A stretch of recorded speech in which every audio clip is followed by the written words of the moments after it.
Welcome to Pratap classes. दोस्तों, Pratap classes के YouTube channel पर आपका स्वागत है।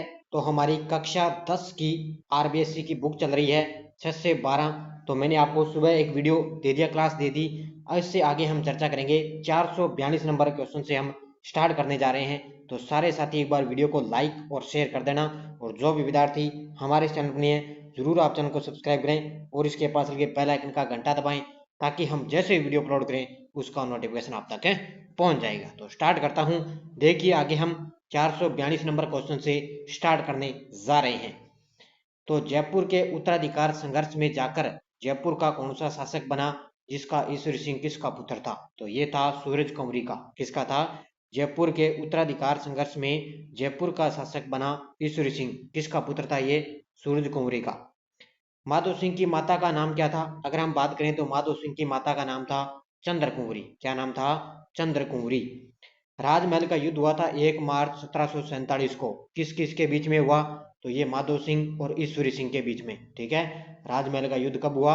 1 मार्च 1947, 1747। और किसके बीच में हुआ? माधो सिंह और ईश्वरी सिंह के बीच में। माधव सिंह और ईश्वरी सिंह के बीच में बगरू का युद्ध कब हुआ? तो ये हुआ अगस्त 1748। कब हुआ? तो ये राजमहल का युद्ध 1747, बगरू का युद्ध हुआ था 1748 में। किसके बीच में? माधव सिंह और ईश्वर सिंह के बीच में। किस जयपुर शासक ने 1751 ईस्वी में मराठों का जयपुर शहर में कत्लेआम करवा दिया? तो वो था माधव सिंह प्रथम। कौन था? जयपुर का शासक था माधव सिंह प्रथम ने 1751 में मराठों का जयपुर शहर में कत्लेआम करवा दिया था। तुंगा का युद्ध हुआ था 1787 में। इसके बारे में देखो क्या चीजें। तो स्वाई प्रताप सिंह और मराठा महादजी सिंधिया के बीच में हुई थी। कौन सा तुंगा का युद्ध हुआ? इसमें स्वाई प्रताप सिंह का सहयोग जोधपुर महाराजा विजय सिंह और शिवपुर और करौली के शासकों ने किया था। इसमें मुगल फौजदार मोहम्मद बेगम मदानी ने भी प्रताप सिंह का साथ दिया था। तो ये पूरी डिटेल है। ये 1787 के अंदर जो तुंगा का युद्ध हुआ था, ये प्रताप सिंह और महाराठा महादजी सिंधिया के बीच में हुआ था। ये पूरी डिटेल्स में आ चुकी है। पाटन का युद्ध स्वाई जयसिंह और मराठों के बीच में कब हुआ? पाटन का युद्ध हुआ था 20 जून 1790 को। किन के बीच हुआ? स्वाई जयसिंह और मराठों के बीच में हुआ था पाटन का युद्ध 20 जून 1790 में। 1800 ईस्वी मालपुरा युद्ध में मराठों ने जयपुर के किस शासक को पराजित किया था? तो ये किया था प्रताप सिंह को। 1800 ईस्वी के अंदर मालपुरा युद्ध में मराठों ने जयपुर का था प्रताप सिंह, उसको पराजित किया था। मेवाड़ के भीम सिंह की पुत्री कृष्णा कुमारी को लेकर किन दो रियासतों के बीच में गिंगोली का युद्ध हुआ? तो मेवाड़ की भीम सिंह की पुत्री थी कृष्णा कुमारी। तो दो रियासतों के बीच में गिंगोली का युद्ध हुआ, जयपुर और जोधपुर के बीच में। किसके बीच है? जयपुर और जोधपुर के बीच में। कृष्णा कुमारी का विवाह मान सिंह से करने या उसकी हत्या करने की सलाह मेवाड़ शासक भीम सिंह को किसने दी थी? तो ये दी थी अमीर खां पिंडारी ने। किसने दी थी? कृष्णा कुमारी का विवाह है जो मान सिंह से करने या उसकी हत्या करने की जो सलाह है, वो मेवाड़ शासक भीम सिंह ने किसको दी थी? अमीर खां पिंडारी को। किस मारवाड़ शासक ने 1756 में एक संधि के तहत तारागढ़ दुर्ग और 50 लाख रुपए युद्ध क्षतिपूर्ति के रूप में मराठों को दिए? तो वो था विजय सिंह। कौन था? मारवाड़ का शासक था विजय सिंह। उसने 1756 में एक संधि के तहत क्या है? तारागढ़ दुर्ग और 50 लाख रुपए क्षतिपूर्ति के रूप में मराठों को दिए थे। राजस्थान की कौन सी रियासतें मराठों के प्रभुत्व से बची रही थी? तो वो थी जैसलमेर और बीकानेर। ठीक है। ये दो रियासतें थी, जैसलमेर और बीकानेर। ये मराठों के प्रभुत्व से बची रही थी। ये आपको लगभग इतिहास यहाँ पे कंप्लीट हो जाता है। अब अपने आगे चर्चा करेंगे राजस्थान के प्रमुख लोक देवता और संत संप्रदाय की चर्चा करते हैं। स्टार्ट करते हैं। लोक देवता देखो, लोक देवता पंच पीरों में शामिल है। अब ये पंच पीरों में कौन कौन शामिल है? गोगा जी है, पाबू जी है, रामदेव जी है, हड़बू जी है। तो ये आपको पता है, गोगा जी, पाबू जी, रामदेव जी, ये पंच पीरों के अंदर शामिल है। सांपों के देवता के रूप में कौन पूजे जाते हैं? तो सांपों के देवता के रूप में पूजे जाते हैं गोगा जी। अगर दोनों आ जाए, सांपों और नागों के देवता के रूप में कौन पूजे जाते हैं? तो दोनों आएगा तेजा जी। तो इन दोनों में कंफ्यूज मत होना। अगर अकेला आ जाए सांपों के देवता तो आएगा गोगा जी। अगर सांपों और नागों की दोनों देवता आ जाए तो वहां पर होगा तेजा जी। लोक देवता पाबू जी का बोध चिन्ह क्या है? बाला लिए अश्वारोही। कौन सा है? लोक देवता पाबू जी का बोध चिन्ह है बाला लिए अश्वारोही। किस लोक देवता ने देवल चारणी की गाय छुड़ाने के लिए अपने प्राणों को ही प्राणोत्सर्ग की, तो वो था पाबू जी। कौन थे? पाबू जी ने क्या है, देवल चारणी की गायों को छुड़ाने के लिए अपने प्राण दे दिए थे। मारवाड़ में सर्वप्रथम ऊंट लाने का श्रेय किस लोक देवता को है? तो ये आपको पता है, पाबू जी को मारवाड़ में लोक देवता लाने ऊंट लाने का श्रेय जाता है। गोगा मेड़ी में गोगा जी का विशाल मेला कब बढ़ता है? तो आपको सभी को पता है, भाद्रपद कृष्ण नवमी को। कब है? भाद्रपद कृष्ण नवमी को गोगा जी का विशाल मेला बढ़ता है। प्लेग रक्षक और ऊंटों के देवता में कौन लोकप्रिय है? तो ये आपको पता है, पाबू जी है। कौन है? प्लेग रक्षक और ऊंटों के देवता पाबू जी हैं। कोल्लूमंड में पाबू जी का मेला कब बढ़ता है? तो चैत्र माह में। कब बढ़ता है? कोल्लूमंड में पाबू जी का मेला चैत्र माह में बढ़ता है। रायका जाति के आराध्य लोक देवता कौन है? तो पाबू जी हैं। कौन है? रायका जाति के आराध्य लोक देवता कौन है? पाबू जी। केसर काल में किसकी घोड़ी थी? तो यही पाबू जी की थी। अगर इनका बौद्ध चिन्ह पूछे तो भाला लिए अश्वारोही। केसर काल में घोड़ी किसकी थी? पाबू जी की। कौन से लोक देवता अर्जुन के वंशज माने जाते हैं? तो वो है रामदेव जी। पूछा जा सकता है कि कौन से लोक देवता अर्जुन के वंशज माने जाते हैं? तो वो है रामदेव जी। किस लोक देवता की मंगेतर को सांप ने डस लिया था? तो वो थे गोगा जी। ठीक है, गोगा जी की मंगेतर थी, उनको क्या है, सांप ने डस लिया था। किस लोक देवता को कृष्ण का अवतार के साथ विष्णु का अवतार भी माना जाता है? और वो है रामदेव जी। कौन है? रामदेव जी अर्जुन के वंशज भी माने जाते हैं और इनको क्या है, कृष्ण का अवतार के साथ साथ है विष्णु का अवतार भी माना जाता है। किनको? रामदेव जी को। गोगा जी का जन्म किस जिले में हुआ? गोगा जी का जन्म हुआ था ददरेवा चूरू में। कहां पर हुआ था गोगा जी का जन्म? ददरेवा चूरू के अंदर। लोक देवता गोगा जी के गुरु कौन थे? गोरखनाथ जी। कौन थे? लोक देवता गोगा जी के गुरु कौन थे? गोरखनाथ जी। किस लोक देवता को जाहर पीर के नाम से भी जाना जाता है? तो वो है गोगा जी। ठीक है, कौन है? किस लोक देवता को जाहर पीर के नाम से भी पूजा जाता है? गोगा जी। रामदेव जी का जन्म कहां पर हुआ? उड़ा काश्मीर बाड़मेर। ठीक है, शिव तहसील बाड़मेर के अंदर उड़ा काश्मीर में यहाँ इनका जन्म हुआ था। लोक देवता रामदेव जी का विवाह किसके साथ हुआ? तो ये पता है, नेतल नेतल देव के साथ। किसके साथ है? रामदेव जी का विवाह किसके साथ हुआ? नेतल देव के साथ। अब देखो रामदेव जी से संबंधित क्या है, एक तो है हड़बू जी, डाली बाई और आई जी माता। ठीक है, ये सारे रामदेव जी से संबंधित है। ठीक है, हड़बू जी है, डाली बाई है, आई जी माता है। कामड़ जाति की स्त्रियों द्वारा 13 ताली नृत्य किस लोक देवता की भक्ति में किया जाता है? तो 13 ताली नृत्य किया जाता है रामदेव जी में। अगर आपसे इनसे वाद्य यंत्र पूछे तो आएगा, ध्यान रखना, ये सूत्र आएगा, राम आएगा रामदेव जी के, यानी कि मंजीरा। कौन सा हो जाएगा? रामदेव जी का वाद्य यंत्र है मंजीरा। और लोक नृत्य कौन सा हो जाएगा? 13 ताली नृत्य। रामदेव जी की फड़ फड़ प्रमुखतः राजस्थान के किन जिलों में बांधी जाती है? तो जैसलमेर और बीकानेर के अंदर। रामदेव जी ने जीवित समाधि कहाँ पर ली थी? तो ये राम सरोवर है रुड़ीचा जैसलमेर के अंदर, जिसको रामदेवरा भी बोलते हैं। तो यहाँ पर उन्होंने क्या है, जीवित समाधि ली थी। राजस्थान के एकमात्र लोक देवता जो कवि भी थे, तो वो थे रामदेव जी। कौन थे? राजस्थान के एकमात्र लोक देवता जो कवि भी थे, रामदेव जी। कौन सा मेला सांप्रदायिक सद्भाव के लिए प्रसिद्ध है? तो वो है रामदेव जी का मेला, जो है रामदेव जी का मेला सांप्रदायिक सद्भाव के लिए प्रसिद्ध है। छोटा रामदेवरा नाम से प्रसिद्ध रामदेव जी का मंदिर निम्न में से किस राज्य में? तो एक तो अपने राजस्थान के अंदर है, जैसलमेर जिले में, और दूसरा अगर छोटा रामदेवरा पूछे तो गुजरात के अंदर। लोक देवता तेजा जी का वाहन क्या है? घोड़ी। ठीक है, तेजा जी का वाहन कौन सा हो जाएगा? घोड़ी। राजस्थान में सर्वाधिक महत्वपूर्ण लोक देवता कौन से माने जाते हैं? तेजा जी। सबसे महत्वपूर्ण लोक देवता अगर आपसे पूछे तो वो आ जाएंगे तेजा जी। वीर तेजा जी का जन्म कहाँ पर हुआ? खरनाल नागौर के अंदर इनका जन्म हुआ। कहाँ पर है? खरनाल नागौर में इनका जन्म हुआ था। और परबतसर नागौर में इनका मेला लगता है। किसने लाछा गुजरी की गाय मेर की मेढ़ाओं से छुड़वाने के लिए अपने जीवन की आहुति दे दी? वो थे तेजा जी। कौन थे? इन्होंने क्या है, लाछा गुजरी की गाय मेर के मेढ़ाओं से छुड़वाने के लिए अपने जीवनों की आहुति दे दी थी तेजा जी ने। काला और बाला और कृषि कार्यों का उपकारक देवता किसे माना जाता है? तो ये माना जाता है तेजा जी को। अगर आपसे पूछे काला और बाला देवता कौन है? तेजा जी। और कृषि कार्यों के उपकारक देवता कौन है? तेजा जी। राजस्थान की सबसे बड़ी फड़ का संबंध किस लोक देवता से है? तो फड़ आपको पता है देवनारायण जी से। किससे संबंधित है? फड़ है देवनारायण जी। किस लोक देवता के बारे में मान्यता है कि उनकी पूजा करने वाले भोपों की वंशवृद्धि नहीं होती। तो ये है मेहाजी। पूछा जा सकता है एक मेहाजी लोक देवता है, उनके बारे में मान्यता यह है कि उनकी पूजा करने वाले भोपों की वंशवृद्धि नहीं होती।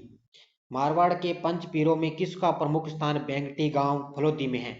तो ये है हड़बू का। किसका है? मारवाड़ के पंच पीरों में शामिल है हड़बू और इनका जो प्रमुख स्थान है वो बेंगटी गांव फलोदी जोधपुर के अंदर है।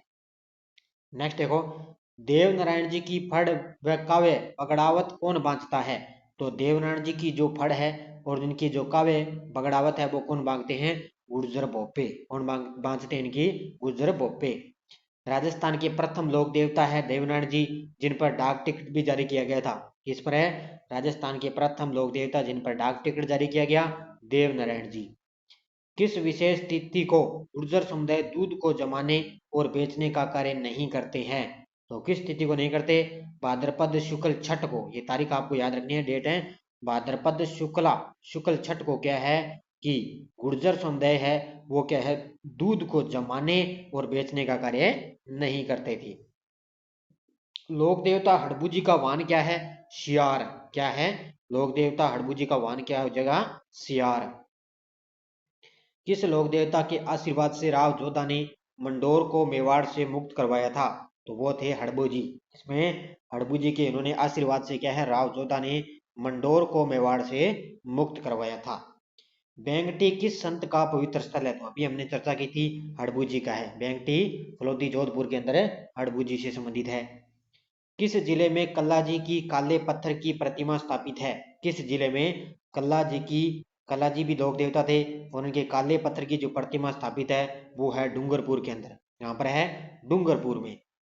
गोगा जी के थान किस वृक्ष के नीचे होते हैं? तो ये आपको पता है खेजड़ी वृक्ष के नीचे। किसके नीचे? गोगा जी के थान है खेजड़ी वृक्ष के नीचे होते हैं।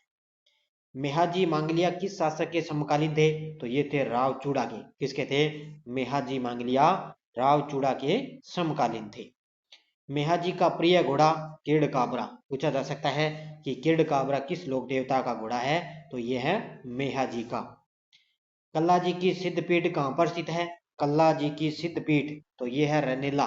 कहाँ पर है? कल्ला जी की सिद्ध पीठ कहाँ पर है? रनेला के अंदर। किस देवता को शेषनाग का अवतार और 4 हाथों वाले देवता माना जाता है? और वो है कल्ला जी। ठीक है, कल्ला जी 4 हाथों वाले देवता और शेषनाग का अवतार इनका माना जाता है। रानी रूपादे किस लोक देवता की रानी थी, जिनका मंदिर तिलवाड़ा के पास माला जाल गांव में स्थित है? और वो है मल्लीनाथ जी। ठीक है, मल्लीनाथ जी की पत्नी रानी रूपादे थी। ठीक है, रानी थी मल्लीनाथ जी की। कौन है? रानी रूपादे, जिनका मंदिर कहाँ पर है? तिलवाड़ा के पास माला जाल गांव में स्थित है मल्लीनाथ जी। ठीक है, ये कहाँ पर है? तिलवाड़ा बाड़मेर में। कौन से देवता बरसात के देवता के रूप में प्रसिद्ध है? तो बरसात के देवता के नाम से जाने जाते हैं मामा देव। कौन है? मामा देव। तिलवाड़ा बाड़मेर में किस लोक देवता का मेला बढ़ता है? तो ये बढ़ता है मल्लीनाथ जी का। किसका बढ़ता है? तिलवाड़ा बाड़मेर में मल्लीनाथ जी का मेला बढ़ता है। तेजा जी के चबूतरे को थान और पुजारी को कहा जाता है घोड़ला। पूछा जा सकता है तेजा जी के चबूतरे को थान तथा पुजारी को क्या कहा जाता है? घोड़ला कहा जाता है। परबतसर का मेला किस लोक देवता की स्मृति में आयोजित किया जाता है? मैंने आपको अभी बताया, खरनाल नागौर में तीनों का जन्म हुआ और परबतसर नागौर में तेजा जी का मेला लगता है। अकबर के विरुद्ध चित्तौड़गढ़ आक्रमण के समय कौन से लोक देवता युद्ध करते हुए मारे गए? तो वो थे कल्ला जी। तो चित्तौड़ से संबंधित है 4 हाथों वाले देवता शेषनाग का अवतार कल्ला जी। और ये अकबर के विरुद्ध जब अकबर ने आक्रमण किया था 1567 के अंदर, ठीक है, 1567 68 के अंदर, तो इसमें क्या है, चित्तौड़ आक्रमण के समय इन्होंने लोक देवता मारे गए थे कल्ला जी। कौन से लोक देवता शेखावाटी क्षेत्र में धनी लोगों को लूट कर उनका धन गरीबों को जरूरतमंदों में बांट दिया करते थे? वो थे डूंगर जी और ज्वार जी। तो ये भी डूंगर जी और ज्वार जी दो लोक देवता थे। शेखावाटी क्षेत्र से इनका संबंध था। ये धनी लोगों को लूट कर धन गरीबों को जरूरतमंदों में बांट दिया करते थे। कौन से लोक देवता केसरिया कुंवर जी के थान पर किस रंग का ध्वज फहराया जाता था? तो सफेद रंग का। ठीक है, लोक देवता केसरिया कुंवर जी के थान पर क्या है? सफेद रंग का ध्वज फहराया जाता था। भूमि के रक्षक देवता के रूप में कौन लोकप्रिय है? तो ये है भूमिया जी। कौन है? भूमि के रक्षक देवता कौन है भी? भूमिया जी। जोड़ा नागौर में किस लोक देवता का मंदिर है? तो हरिराम जी का। किसका है? जोड़ा नागौर के अंदर किस लोक देवता का मंदिर है? हरिराम जी का। किस लोक देवता ने कूड़ा पंथ चलाया था? ये इंपॉर्टेंट है अभी आपके लिए। किस लोक देवता ने कूड़ा पंथ चलाया? मल्लीनाथ जी ने। किसने चलाया? मल्लीनाथ जी ने। और मल्लीनाथ जी का वास्तविक नाम क्या था? गांगदेव राठौड़। क्या नाम था? मल्लीनाथ जी का वास्तविक नाम है गांगदेव राठौड़। पिता जेवर और माता वात्सल संबंध किस लोक देवता से है? तो ये थे गोगा जी के। किसके थे? गोगा जी के पिता का नाम जेवर और माता वात्सल किसके हैं? गोगा जी के। नेक्स्ट देखो, किस लोक देवता की अपने मौसेरे भाइयों अर्जन सुरजन के साथ संपत्ति विवाद को लेकर युद्ध हुआ और वीर गति को प्राप्त हुए? तो वो थे गोगा जी। ठीक है, गोगा जी के मौसेरे भाई थे अर्जन और सुरजन। तो ये क्या है, इनके साथ संपत्ति का विवाद हुआ, इसको लेकर इनको बीच में युद्ध हुआ और इसमें गोगा जी वीर गति को प्राप्त हुए थे। गोगा जी को मुस्लिम गोगा पीर और हिंदू किस रूप में पूजा करते हैं? तो इनकी पूजा करते हैं नागराज के रूप में। किसके रूप में? गोगा जी को मुस्लिम गोगा पीर और हिंदू नागराज के रूप में इनको पूजते हैं।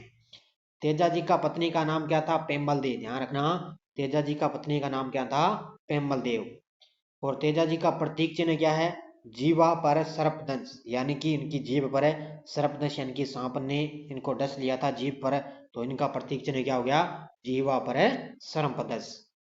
बाबू जी का जन्म 1239 ईस्वी में कोल्लूमंड में हुआ, इनके पिता कौन थे?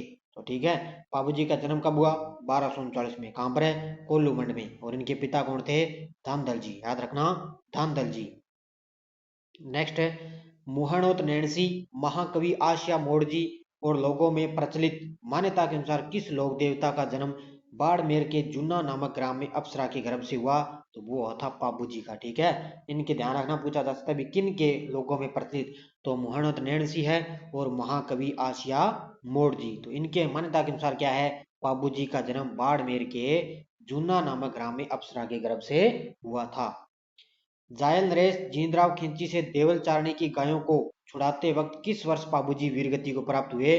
तो 1276 में। कब है? देवल चारणी की गायों को छुड़ाने वक्त है 1276 के अंदर बाबूजी वीरगति को प्राप्त हुए। किस लोक देवता का संबंध स्वाई भोज और सेंटू सेंटू खटानी गुजर से था?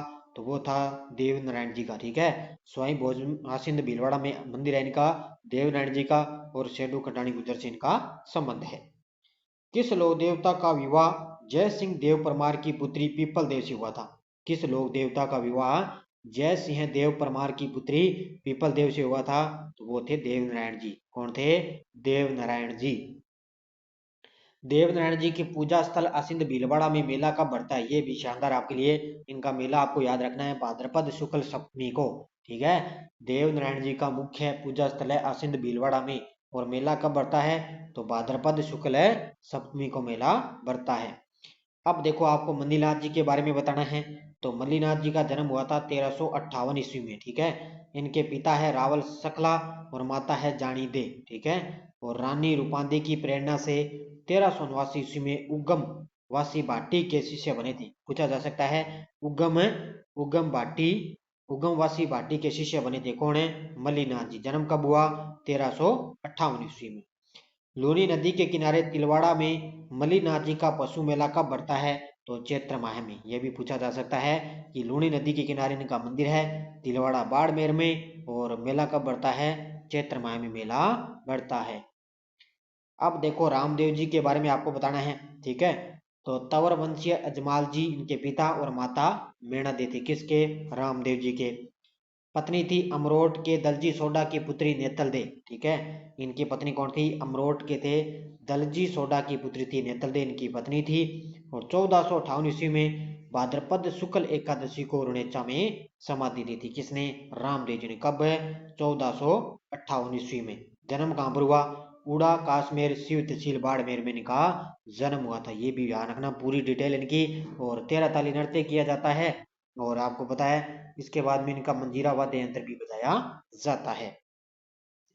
किस लोक देवता का बापणी जोधपुर में भाद्रपद कृष्णा अष्टमी को मेला बढ़ता है? तो मेहाजी मांगलिया। ठीक है, किस लौह देवता का बापणी जोधपुर में भाद्रपद कृष्ण अष्टमी को मेला भरता है? तो मेयाजी मंगलिया। आगे देखो, अब अपने चर्चा करेंगे हड़बूजी। ठीक है, हड़बूजी के बारे में देखो। हड़बूजी एक तो राव जोधा के समकालीन थे, ये आपको याद रखना है, पूछा जा सकता है कि राव जोधा के समकालीन कौन से लोक देवता थे? हड़बूजी। ये बुढ़ेल बुढ़ेल गांव के महाराजा सांखला के पुत्र थे। ठीक है, और जोधा ने बेंगटी गांव हड़बूजी को प्रदान किया था। ठीक है, जोधा ने क्या है, बेंगटी गांव है वो हड़बूजी को प्रदान है किया था। और हड़बूजी की बेंगटी में क्या है, गाड़ी की पूजा होती है। पूछा जा सकता है कि किस लोक देवता की गाड़ी की पूजा की जाती है? तो हड़बूजी। संत जाम्बोजी का जन्म स्थल कौन से जिले में है? तो संत जाम्बोजी का जन्म हुआ था पीपासर नागौर में। कहां पर हुआ था? पीपासर नागौर के अंदर। अगला देखो, मीरा ने अपना अंतिम समय कहां पर बिताया था? तो द्वारिका के अंदर। पूछा जा सकता है मीरा ने अपना अंतिम समय कहां बिताया? द्वारिका में। किस संत को दर्जी समुदाय अपना आराध्य देव मानते हैं? तो पीपा जी को। ठीक है, किस संत को दर्जी समुदाय अपना आराध्य देव मानते हैं? पीपा जी को। पाशुपत संप्रदाय के प्रवर्तक कौन है? लकुलिश। ध्यान रखना, अब लोक देवता हमने पढ़ लिए, अब अपने संप्रदाय की चर्चा स्टार्ट हो चुकी है। तो पाशुपत संप्रदाय के प्रवर्तक कौन थे? लकुलिश। अष्टछाप कवि मंडली का संगठन किसने किया? अष्टछाप कवि मंडली का संगठन किसने किया? विठलनाथ ने। ध्यान रखना, किसने किया था? विठलनाथ। कौन था? अष्टछाप कवि मंडली का संगठन है विठलनाथ ने। कौन सा संप्रदाय हंस संप्रदाय के नाम से भी जाना जाता है? तो वो है निम्बारक संप्रदाय। कौन सा हो जाएगा? हंस संप्रदाय के नाम से भी जाना जाता है निम्बारक संप्रदाय। लालनाथ जी, चोखनाथ जी और स्वाईदास जी संत किस संप्रदाय से थे? तो लालनाथ जी, चोखनाथ जी और स्वाईदास जी, इनका संबंध है जसनाथी संप्रदाय से। किससे है? जसनाथी संप्रदाय से। नेक्स्ट देखो, मुगल सम्राट अकबर द्वारा जिस संत को फतेहपुर सीकरी आमंत्रित किया था वह था? तो उस समय था दादू दयाल। ठीक है, किसे? यानी कि मुगल सम्राट अकबर द्वारा जिस संत को फतेहपुर सीकरी आमंत्रित किया गया था वह था दादू दयाल।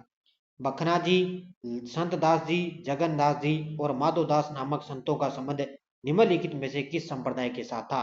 तो इन सभी का संबंध था दादू पंथ थे। किसे? ये तो है बखना जी, संत दास जी, जगन्नाथ दास और माधोदास, इन सभी का संबंध है दादू संप्रदाय से। राजस्थान के वे प्रसिद्ध संत जिन्होंने यह लिखा था कि ईश्वर नित्य है, सर्वोपरि है, मनुष्य वासनाओं का दास है? तो ये लिखा था रैदास जी ने। किसने लिखा था? रैदास जी ने यह लिखा कि ईश्वर नित्य है, सर्वोपरि है और मनुष्य वासनाओं का दास है। तो ये किसने लिखा था? रैदास जी ने। अब देखो, दादू पंथ के बारे में कौन सा कथन सत्य नहीं है? तो कौन सा कथन यहाँ पे सत्य नहीं है? तो दादू पंथी मृतकों के शव को जलाने में विश्वास करते थे। तो ये यहाँ पे थोड़ी सी गड़बड़ है, मुझे लगता है सत्य नहीं है, तो ये नहीं आएगा। दादू पंथी मृतकों के शव को जलाने में विश्वास करते थे। रसिक संप्रदाय का प्रवर्तक कौन था? अगरदास जी। कौन था? रसिक संप्रदाय का प्रवर्तक कौन था? अगरदास जी। ठीक है, रसिक संप्रदाय का प्रवर्तक अगरदास जी। किस संत ने मुस्लिम आक्रमणकारी नादिर शाह के आक्रमण की पहले से भविष्यवाणी की थी? तो संत चरणदास जी ने। ठीक है, यानी कि नादिर शाह के आक्रमण की भविष्यवाणी पहले से किसने कर दी? चरणदास ने। जाम्बोजी जहां प्रवचन करते थे वह क्या कहलाता था? जाम्बोजी जहां पर ये प्रवचन करते थे वो कहलाता था सथारी। सथारी क्या कहलाता था? सथारी कहलाता था। अंचलदास खिचीरी वचनिका के संत पीपा ने निम्न में से किस शासक को युद्ध में पराजित किया था? तो अंचलदास खिचीरी वचनिका के तहत संत पीपा ने किसको पराजित किया? फिरोज शाह तुगलक को। ठीक है, किसको पराजित किया था? फिरोज शाह तुगलक। रामानंद के शिष्य संत रैदास जी की 4 खंभों की छतरी कहां पर बनी है? रामानंद के शिष्य हैं संत रैदास जी की 4 खंभों की छतरी बनी है चित्तौड़गढ़ के अंदर। कहां पर बनी है? चित्तौड़गढ़ में। किस महिला संत यानी कि प्रसिद्ध कृष्ण उपासिका का संबंध मेवाड़ से था? तो वो थी भूरीबाई। कौन थी? एक प्रसिद्ध महिला संत का संबंध मेवाड़ से था, वो थी भूरीबाई। राजस्थान की दूसरी मीरा कहलाने वाली रानाबाई का जन्म कहां पर हुआ था? हरनावा नागौर में। और ये क्वेश्चन तो पता नहीं कितनी बार एग्जाम के अंदर आ चुका है, और मेरे हिसाब से तो अब की बार ये फेर है, अब की बार जरूर टपकेगा एग्जाम में। तो राजस्थान की दूसरी मीरा कहलाने वाली रानाबाई का जन्म कहां पर हुआ? हरनावा नागौर के अंदर। समुद्री बाड़मेर में पीपा जी का मेला कब बढ़ता है? तो चैत्र पूर्णिमा को। ठीक है, समुद्री बाड़मेर में पीपा जी का मेला कब बढ़ता है? चैत्र पूर्णिमा को बढ़ता है। किस विद्वान ने संत पीपा की जीवनी लिखी? तो ये लिखी थी गारसा दत्तासी ने। किसने? गारसा दत्तासी ने संत पीपा की जीवनी लिखी थी। संत दादू दयाल का जन्म किस स्थान पर हुआ था? अहमदाबाद के अंदर। ठीक है, संत दादू दयाल का जन्म है किस स्थान पर हुआ? अहमदाबाद में। सिकंदर लोदी ने राजस्थान के किस संत के प्रभाव से गो हत्या पर वृक्ष की कटाई पर प्रतिबंध लगाया था? सिकंदर लोदी ने राजस्थान का संत थे, कौन है? जाम्बू जी। उनके प्रभाव से गो हत्या पर वृक्ष पर प्रतिबंध लगाए थे। किसमें? जाम्बू जी से। ठीक है। दादू पंथ में नागा साधु वर्ग किसने प्रारंभ किया? सुंदरदास ने। ये याद रखना है कि दादू पंथ है, उसमें क्या है, जो नागा साधु वर्ग है ना, वो किसने प्रारंभ किया? सुंदरदास ने। संत रज्जब जी की प्रधान पीठ कहां पर है? सांगानेर जयपुर के अंदर। संत रज्जब जी की प्रधान पीठ कहां पर है? सांगानेर जयपुर के अंदर। जैसलमेर के शासक राजा जैत सिंह ने गुरु जम्बेश्वर के कहने पर किस स्थान पर एक तालाब का निर्माण करवाया था, जो विष्णुई समाज के लिए पुष्कर के समान माना जाता है? जाम्बा फलोदी। ध्यान रखेंगे, ये है पुष्कर के समान एक विष्णुइयों का तीर्थ स्थान है, जो पुष्कर के समान एक पवित्र तीर्थ माना जाता है, और वो है जाम्बा फलोदी, जोधपुर में। संत रामचरण जी के गुरु का नाम क्या था? कृपाराम। पूछा जा सकता है, संत रामचरण जी के गुरु का क्या नाम था? कृपाराम। 1997 में संत सुंदरदास जी पर कितने रुपए का डाक टिकट जारी हुआ? तो ये हुआ था 2 रुपए का। कितने? 2 रुपए का डाक टिकट जारी हुआ था 1997 के अंदर संत सुंदरदास जी पर 2 रुपए का डाक टिकट जारी हुआ था। संत सुंदरदास का जन्म दौसा में 1596 ईस्वी में हुआ था, जबकि इनका निधन हुआ था सांगानेर जयपुर में। ठीक है, संत सुंदरदास का जन्म कहां पर हुआ? दौसा के अंदर 1596 में, और उनकी मृत्यु हुई थी सांगानेर जयपुर के अंदर। किस संप्रदाय के प्रवर्तक ने अपने संप्रदाय के लिए 42 नियम बनाए? तो ये 42 नियम बनाए थे चरणदासी संप्रदाय ने। किसने बनाए थे? 42 नियम किसने बनाए? चरणदासी संप्रदाय ने। कौन से संत आजीवन दूल्हे के वेश में रहकर दादू पंथी संप्रदाय का व्याख्यान किया? तो ये थे रज्जब जी। कौन थे? आजीवन दूल्हे के वेश में कौन रहे थे? रज्जब जी। निरंजनी संप्रदाय की प्रमुख पीठ कहां पर है? तो गाढ़ा धाम नागौर के अंदर। ठीक है, निरंजनी संप्रदाय की प्रमुख पीठ कहां पर है? गाढ़ा धाम है नागौर के अंदर। नेक्स्ट देखो, कौन सा संप्रदाय है जो सगुण और निर्गुण दोनों में मिश्रण है? सगुण और निर्गुण भक्ति दोनों का मिश्रण है, और वो है चरणदासी संप्रदाय। ठीक है, ये चरणदासी संप्रदाय ऐसा है जो सगुण और निर्गुण भक्ति दोनों का मिश्रण है। जयपुर के किस शासक ने गौड़ीय संप्रदाय को सर्वाधिक बढ़ावा दिया? तो अपनी सुबह ही चर्चा की थी, जय सिंह द्वितीय। कौन था? जय सिंह द्वितीय ने क्या है, गौड़ीय संप्रदाय को सर्वाधिक बढ़ावा दिया था। किस संप्रदाय में जाल वृक्ष और मोर पंख को पवित्र माना जाता है? किस संप्रदाय में जाल वृक्ष और मोर पंख को पवित्र माना जाता है? जसनाती संप्रदाय। ठीक है, कौन सा हो जाएगा? जसनाती संप्रदाय।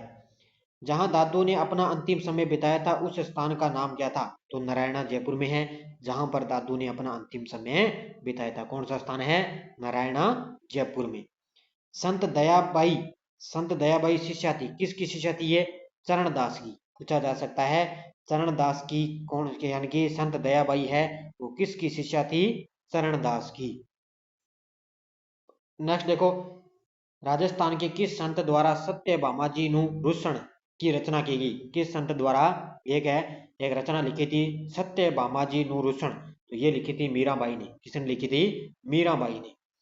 काजी हमीमुद्दीन सोहरावर्दी को किस स्थान पर सर्वप्रथम काजी बनाया गया? तो ये बनाया गया नागौर के अंदर। ठीक है, काजी हमीमुद्दीन सोहरावर्दी को किस स्थान पर सर्वप्रथम काजी बनाया गया? नागौर के अंदर। शेख हमीमुद्दीन मीठे शाबली की दरगाह कहां पर है? तो ये है फतेहपुर में। कहां पर है? शेख हमीमुद्दीन मीठे शाहबली की दरगाह कहां पर है? फतेहपुर के अंदर। वैष्णव संप्रदाय के पुष्टि मार्ग से संबंधित केंद्र हैं 2, एक तो है नाथ द्वारा, दूसरा है कांकरोली रासमंद। नाथ द्वारा रासमंद, कांकरोली रासमंद, ये दोनों ही किससे है? वैष्णव संप्रदाय के पुष्टि मार्ग से संबंधित ये 2 केंद्र है।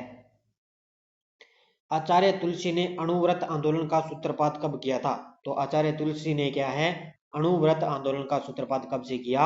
1949 ईस्वी से। कब से किया था? 1949 ईस्वी से। तेरापंथी संप्रदाय किस धर्म से जुड़ा है? तेरापंथी संप्रदाय, तो ये जुड़ा है जैन धर्म से। किससे जुड़ा है?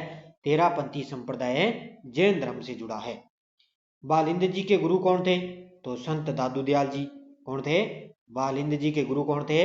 दादू दयाल जी। द्वारकाधीश मंदिर कहाँ पर है? कांकरोली राजसमंद में, ठीक है। द्वारकाधीश मंदिर कहाँ पर है? कांकरोली राजसमंद के अंदर। अलकिया संप्रदाय की स्थापना किसने की? तो अलकिया संप्रदाय की स्थापना की थी लालगिरी ने। किसने की थी? अलकिया संप्रदाय की स्थापना लालगिरी ने की थी, ठीक है। श्रीनाथ जी का मंदिर कहां पर है? तो ये आपको पता है, नाथ द्वारा राजसमंद के अंदर श्रीनाथ जी का मंदिर स्थित है। संत रामचरण जी का जन्म कहां पर हुआ? तो सोडाग्राम टोंक में। कहां पर हुआ था? संत रामचरण जी का जन्म कहां पर हुआ? सोडाग्राम टोंक के अंदर। संत दादू ने अपने सर्वप्रथम उपदेश किस भाषा में दिए? किस स्थान पर दिए? तो ये दिए थे सांबर में, ठीक है। संत दादू ने सर्वप्रथम जो अपने उपदेश है ना, वो सांबर जयपुर में दिए थे। दादू पंथ में खालसा वर्ग किसने प्रारंभ किया? पूछा जा सकता है कि दादू वर्ग में खालसा वर्ग किसने प्रारंभ किया? तो गरीबदास ने। किसने? गरीबदास ने। मुकाम बीकानेर में विश्नोई संप्रदाय का मेला कब बढ़ता है? तो फाल्गुन अमावस्या और अश्विन अमावस्या, ठीक है। आज आपको पता है सोमती अमावस है, यानी कि आज भी अमावस है, तो आज मुकाम बीकानेर के अंदर विश्नोई संप्रदाय का सबसे बड़ा मेला बढ़ता है मुकाम बीकानेर में, फाल्गुन अमावस्या और अश्विन अमावस्या। नारायणा जयपुर में दादू पंथियों का मेला कब बढ़ता है? नारायणा जयपुर के अंदर क्या है? दादू पंथियों का मेला कब बढ़ता है? फाल्गुन शुक्ल अष्टमी को, ठीक है। नारायणा जयपुर में दादू पंथियों का मेला फाल्गुन शुक्ल अष्टमी को। संत दास जी का संप्रदाय किससे है? तो गुद्दड़ संप्रदाय, ठीक है। गुद्दड़ संप्रदाय से कौन है? संत दास जी, ठीक है। किस संप्रदाय में जुगल जुगल सरकार यानी कि सीताराम की पूजा की जाती है? रामानुज संप्रदाय, ठीक है। किस संप्रदाय में जुगल सरकार यानी कि राम सीता की पूजा की जाती है? तो रामानुज संप्रदाय। अगला, मलुकनाथ किस पंथ के साधु थे? मलुकनाथ, मलुकनाथ किस पंथ के साधु थे? गरीबदासी पंथ। कौन सा हो जाएगा? गरीबदासी पंथ। निम्बारक संप्रदाय की प्रमुख राजस्थान में कहां पर है? निम्बारक संप्रदाय की पीठ है सलेमाबाद अजमेर के अंदर। कहां पर है? निम्बारक संप्रदाय की प्रमुख पीठ है सलेमाबाद अजमेर में। संत धन्नाजी के मेले में राजस्थान के अलावा किस राज्य से सर्वाधिक न्यायी आते हैं? संत धन्नाजी का जब मेला लगता है, वहां पर क्या है, राजस्थान के अलावा वो भी पंजाब राज्य से भी दूसरे न्यायी यहाँ से आते हैं, पंजाब से आते हैं। चिंतावणी रचना किसकी है? चिंतावणी है संत पीपा की, ध्यान रखना। पूछा जा सकता है कि चिंतावणी रचना किसकी है? तो चिंतावणी किसकी हो जाएगी? संत पीपा की। राजस्थान के किस संत ने साधुओं को सैन्य प्रशिक्षण देकर एक सैन्य दल लश्करी बनाया था? तो बालानंदाचार्य। कौन थे? राजस्थान के संत थे बालानंदाचार्य। उन्होंने साधुओं को सैन्य प्रशिक्षण देकर एक सैन्य दल लश्करी बनाया, बालानंदाचार्य ने। जाम्बोजी द्वारा रचित किस ग्रंथ को विष्णुई पांचवा वेद मानते हैं? तो जम्ब संहिता, ठीक है। जाम्बोजी द्वारा रचित है, एक ग्रंथ है विष्णुई का पांचवा वेद। और कौन सा है वो जिसको विष्णुई पांचवा वेद मानते हैं? जम्ब संहिता। किस संप्रदाय का संबंध अग्नि नृत्य है? तो ये भी कई बार एग्जाम के अंदर आया है। अग्नि नृत्य है जसनाथी संप्रदाय का। डेहरा अलवर में चरणदासी संप्रदाय का मेला कब बढ़ता है? कहां पर है? डेहरा अलवर के अंदर है चरणदासी संप्रदाय का मेला कब बढ़ता है? बसंत पंचमी को। अभी अभी आपको पता है गई है बसंत पंचमी पिछले दिनों में, तो डेहरा अलवर में चरणदासी संप्रदाय का मेला बढ़ता है। गुरु जाम्बोजी का निर्वाण किस स्थान पर हुआ? तो लालासर बीकानेर में, ठीक है। जन्म हुआ इनका पीपासर नागौर में। इनका जो मेला लगता है वो मुकाम बीकानेर में, और उनको निर्वाण कहां पर प्राप्त हुआ? लालासर बीकानेर के अंदर। किस सूफी संत ने नागौर के पास सुचाल गांव में अपना केंद्र बनाकर शांति पूर्वक प्रचार किया? तो शेख हमीमुद्दीन। कौन थे? शेख है हमीमुद्दीन। निरंजनी संप्रदाय के प्रवर्तक संत हरिदास जी का मूल नाम क्या था? पूछा जा सकता है। निरंजनी संप्रदाय के प्रवर्तक हैं संत हरिदास जी। इनका मूल नाम क्या था? हरि सिंह सांखला। क्या था? हरि सिंह सांखला। किस संत को ख्वाजा मोइनुद्दीन चिश्ती ने सुल्तान उल तारकिन की उपाधि दी? किस संत को ख्वाजा मोइनुद्दीन चिश्ती ने सुल्तान उल तारकिन की उपाधि दी? शेख हमीमुद्दीन नागौरी को, ठीक है। शेख है हमीमुद्दीन नागौरी को। नमो भगवते वासुदेवाय मंत्र किस संप्रदाय से संबंधित है? तो ये है वैष्णव संप्रदाय से, ठीक है। नमो भगवते वासुदेवाय मंत्र किस संप्रदाय से? ये वैष्णव संप्रदाय से। किस लोक संत के समाधि स्थल पर उनकी पत्नी की याद में बावरी ओढ़नी हमेशा चढ़ी रहती है? तो ये है जसनाथ जी, ठीक है। किस लोक संत के समाधि स्थल पर है उनकी पत्नी की याद में बावरी ओढ़नी हमेशा चढ़ी रहती है? तो जसनाथ जी, ठीक है। दादू दयाल की किन दो रचनाओं का संकलन उनके शिष्यों ने किया था? दादू दयाल जी की दो रचनाएं थी जिनका उनका जो संकलन है वो उनके दो शिष्यों ने किया। एक तो है हरडेवाणी और अंगबधू। ये दोनों रचना किसकी है? दादू दयाल की। पूछा जा सकता है कि हरडेवाणी और अंगबधू किसकी रचना है? दादू दयाल की। कौन सा जसनाती संप्रदाय का प्रमुख केंद्र है? तो यह आपको पता है, कतरिया सरे बीकानेर में। परिणामी संप्रदाय के उपदेश किस ग्रंथ में संग्रहित है? तो परिणामी संप्रदाय के उपदेश है कुंजलम स्वरूप में। किसमें है? ये ग्रंथ है कुंजलम स्वरूप। ये किसका है? परिणामी संप्रदाय का। सन्यासियों के सुल्तान के नाम से किसे जाना जाता है? तो सन्यासियों के सुल्तान के नाम से जाना जाता है अमीमुद्दीन नागौरी को। किसको? अमीमुद्दीन नागौरी को। चरणदास का बचपन का नाम क्या था? रणजीत। ध्यान रखना, चरणदास के बचपन का नाम क्या था? रणजीत। किस संत के चोपड़े केवल दीपावली के दिन ही बाहर निकाले जाते हैं? तो ये है संत मावजी के। ठीक है, चोपड़ा ग्रंथ आपसे पूछे किसका है? संत मावजी का। और इनके जो ग्रंथ है ना वो दीपावली त्योहार के अवसर पर ही बाहर निकाले जाते हैं। राजस्थान में वल्लभ संप्रदाय की एक महत्वपूर्ण पीठ कहां पर है? तो नाथ द्वारा राजसमंद में। कहां पर है? राजस्थान में वल्लभ संप्रदाय की एक महत्वपूर्ण पीठ है और वो कहां पर है? नाथ द्वारा राजसमंद के अंदर। नेक्स्ट देखो, संत पीपा का बचपन का नाम क्या था? संत पीपा का बचपन का नाम क्या था? प्रताप सिंह खिंची। क्या नाम था? संत पीपा का बचपन का नाम है प्रताप सिंह खिंची। किस संप्रदाय में कुंजलम स्वरूप ग्रंथ की पूजा की जाती है? अभी आपने पढ़ा परनामी संप्रदाय। कौन सा? परनामी संप्रदाय। संत रामचरण जी के उपदेश किस रचना में संकलित है? संत रामचरण जी के उपदेश किस रचना में संकलित है? अरण भवन वाणी। ठीक है, अरबणवन वाणी में। नाथ पंथ के महान संत कौन है? नाथ पंथ के महान संत निम्न में से कौन है? भर्तहरि। कौन हो जाएंगे? नाथ पंथ के महान संत कौन है? भर्तहरि। संत पीपा के अनुसार मोक्ष का साधन क्या होता है? भक्ति। ठीक है, संत पीपा के अनुसार है मोक्ष का साधन होता है भक्ति। नाथ संप्रदाय की गद्दी कहां पर है? जोधपुर के अंदर। पूछा जा सकता है कि नाथ संप्रदाय की गद्दी कहां पर है? जोधपुर के अंदर। और मीराबाई के बचपन का नाम क्या था? पेम्मल। मीराबाई के बचपन का नाम है पेम्मल। राजस्थान का उत्तर तोदरादी कहलाता है। राजस्थान का उत्तर तोदरादी कहलाता है गढ़ता जयपुर। ठीक है, क्या कहलाता है? गढ़ता जयपुर। परनामी संप्रदाय की प्रमुख पीठ कहां पर है? पन्ना, मध्य प्रदेश में। कहां पर है? परनामी संप्रदाय की प्रमुख पीठ है पन्ना, मध्य प्रदेश में। अब देखो अलकिया संप्रदाय के बारे में देखना आपको। ठीक है, तो अलकिया संप्रदाय के प्रवर्तक हैं लालगिरी। कौन है? अलकिया संप्रदाय के प्रवर्तक हैं लालगिरी। और लालगिरी का जन्म हुआ था सुलखनिया गांव चूरू में। कहां पर हुआ? लालगिरी का जन्म है सुलखिया गांव है चूरू में। और इनके संप्रदाय की प्रधान पीठ कहां पर है? बीकानेर के अंदर। पूछा जा सकता है कि अलकिया संप्रदाय की प्रधान पीठ कहां पर है? बीकानेर में। और इनका प्रमुख ग्रंथ कौन सा है? अलख स्तुति प्रकाश। कौन सा हो जाएगा? अलकिया संप्रदाय का प्रमुख ग्रंथ कौन सा हो जाएगा? अलख स्तुति प्रकाश। संत दादू दयाल के गुरु का नाम क्या है? बुड्ढन जी। ठीक है, संत दादू दयाल जी के गुरु का नाम क्या है? बुड्ढन जी। ठीक है, बुड्ढन जी। जाम्बू जी किसके शिष्य थे? गोरखनाथ जी के। ठीक है, जाम्बू जी किसके शिष्य थे? गोरखनाथ जी के। संत दादू के 52 प्रमुख शिष्य क्या कहलाते थे? जो 52 प्रमुख शिष्य थे संत दादू के, वो 52 स्तंभ कहलाते थे। क्या?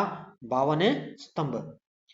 साखी पद, अध्यात्म बोध और अनबे प्रबोध नामक रचनाएं किस संत की है? पूछा जा सकता है आपके लिए कि साखी पद है, अध्यात्म बोध है और अनबे प्रबोध है, तो ये सारी रचनाएं किसकी है? गरीबदास की। ठीक है, किसकी रचना है? गरीबदास की। लसाड़िया आंदोलन के प्रणेता कौन है? संत मावजी। ठीक है, लसाड़िया आंदोलन के प्रणेता कौन है? संत मावजी। विरक्त, खाकी, नागा, उत्तरादे, खालसा किस पंथ की शाखाएं हैं? तो ये सारी की सारी हैं दादू पंथ की। ठीक है, विरक्त है, खाकी है, नागा है, उत्तरादे है, खालसा, तो ये सारी की सारी किसकी है? दादू पंथ की शाखाएं हैं। सलेमाबाद अजमेर के अंदर निम्बारक का चार्य पीठ की स्थापना किसने की थी? तो परशुराम देव ने। ठीक है, जो सलेमाबाद अजमेर में है वहां पर निम्बारक संप्रदाय की प्रमुख पीठ है और ये स्थापना इसने किसने की थी? परशुराम देव ने। संत चरणदास जी का जन्म राजस्थान के किस जिले में हुआ? तो संत चरणदास जी का जन्म राजस्थान के अलवर जिले में हुआ था। ठीक है, इनका जन्म कहाँ पर हुआ था? राजस्थान के अलवर जिले में। राजस्थान में कृष्ण को समर्पित वैष्णव संप्रदाय का द्वारकाधीश नाम से प्रसिद्ध मुख्य पीठ कहाँ है?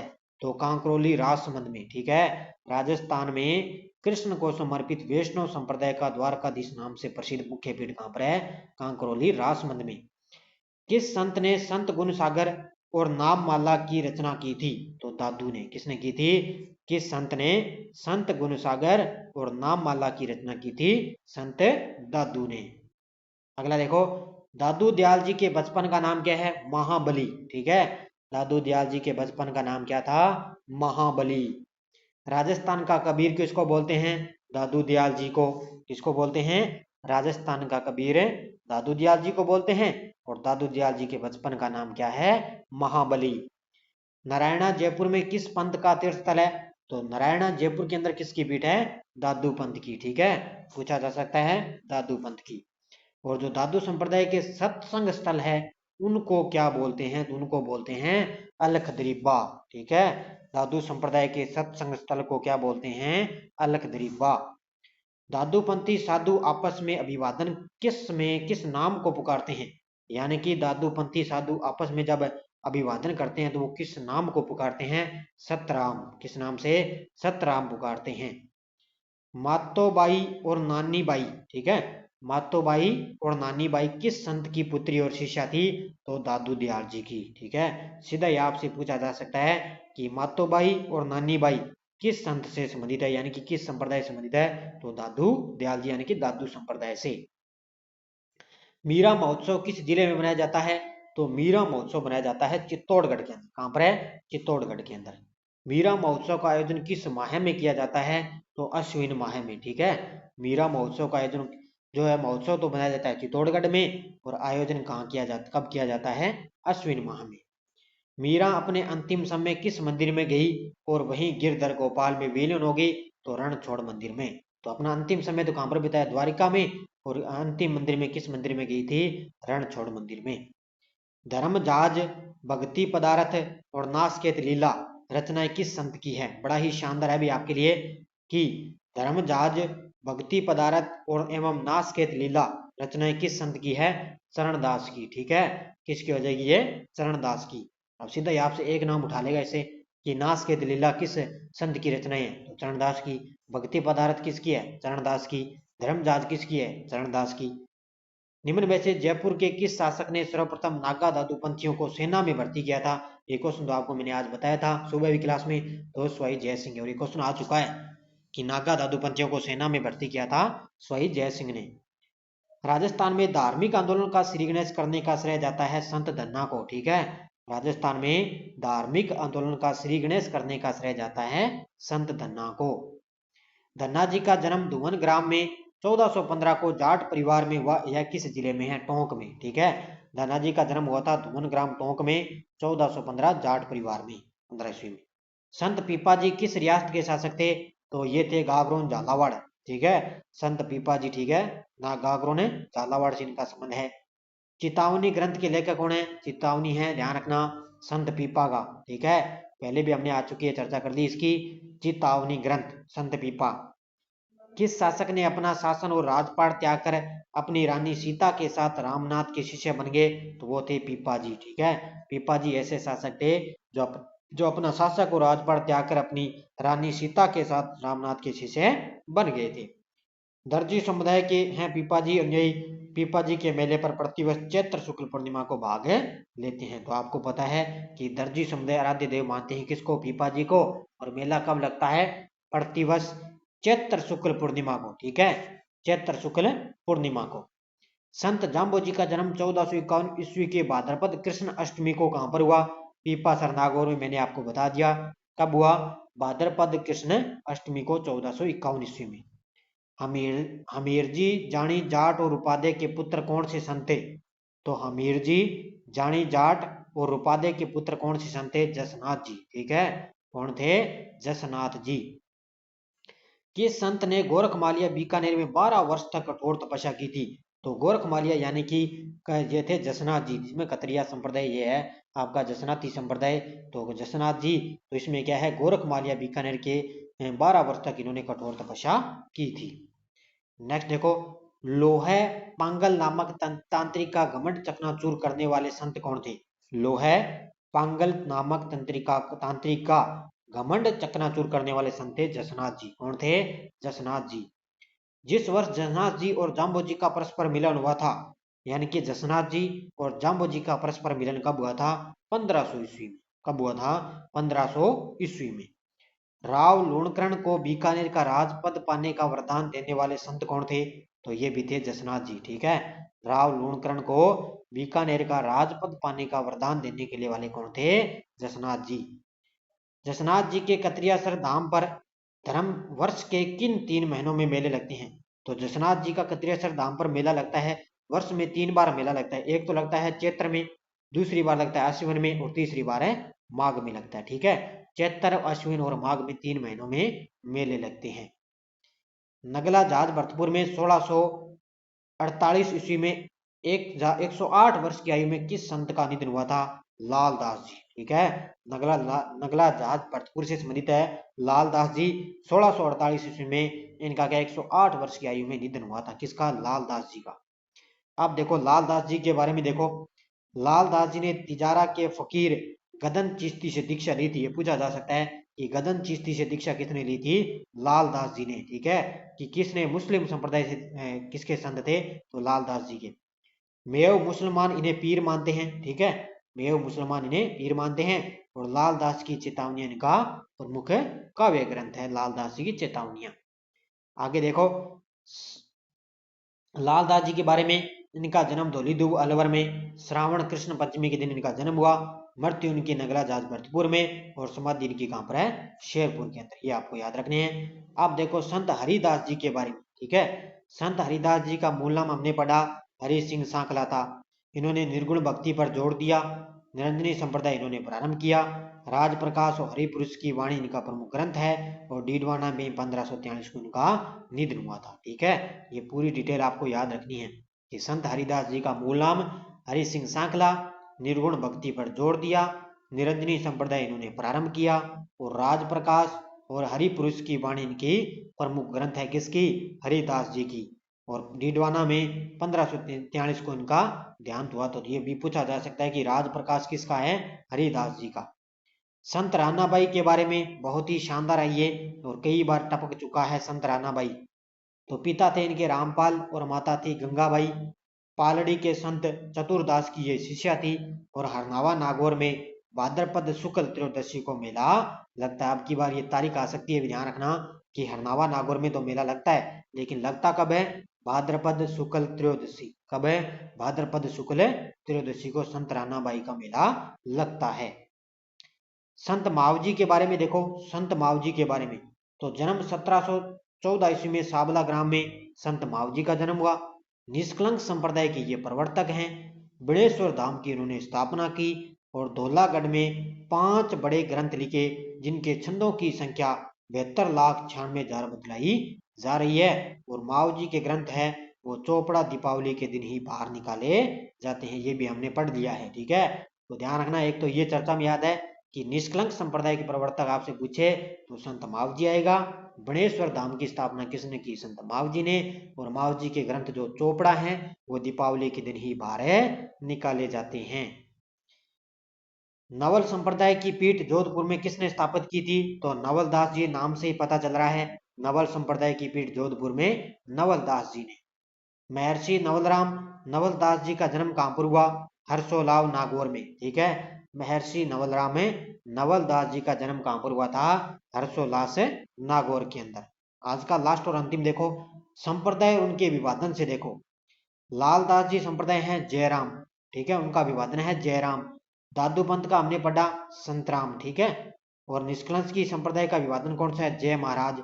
और सर्वंगी संप्रदाय का कौन सा हो जाएगा? जय साहेब। ठीक है, ये याद रखने हैं कि लालदास जी संप्रदाय का विभाजन कौन सा हो जाएगा? जयराम। दादू पंथ का विभाजन है संतराम। और निष्कलंक की संप्रदाय का विभाजन है जय महाराज। और सर्वंगी संप्रदाय का विभाजन है जय साहेब। तो ये 653 क्वेश्चन थे। पहला पार्ट आपके लिए कंप्लीट हो चुका है। अब आगे अपने राजस्थान के प्रमुख वस्त्र और आभूषणों की चर्चा करेंगे। क्लास आपको मिल चुकी है संत संप्रदाय, और लगातार बस आपको अभी ये कौन सा पार्ट आ चुका है, चौथा 4 नंबर का पार्ट है जो आपको दे दिया गया है। तो 10 नंबर, तो 10वीं क्लास है, ज़्यादा क्लास बड़ी है, तो धीरे धीरे पार्टों में आपको वीडियो उपलब्ध करवा कर पूरी करवाई जाएगी। तो सारे विद्यार्थी एक बार वीडियो को जाते जाते लाइक करेंगे, शेयर करेंगे, क्योंकि लाइक करना आपका काम है और शेयर करना आपका काम है। तो इतनी मेहनत के साथ आपको शानदार तरीके से क्लासें मिल रही है। तो सभी विद्यार्थियों को जय हिंद, धन्यवाद, राम राम।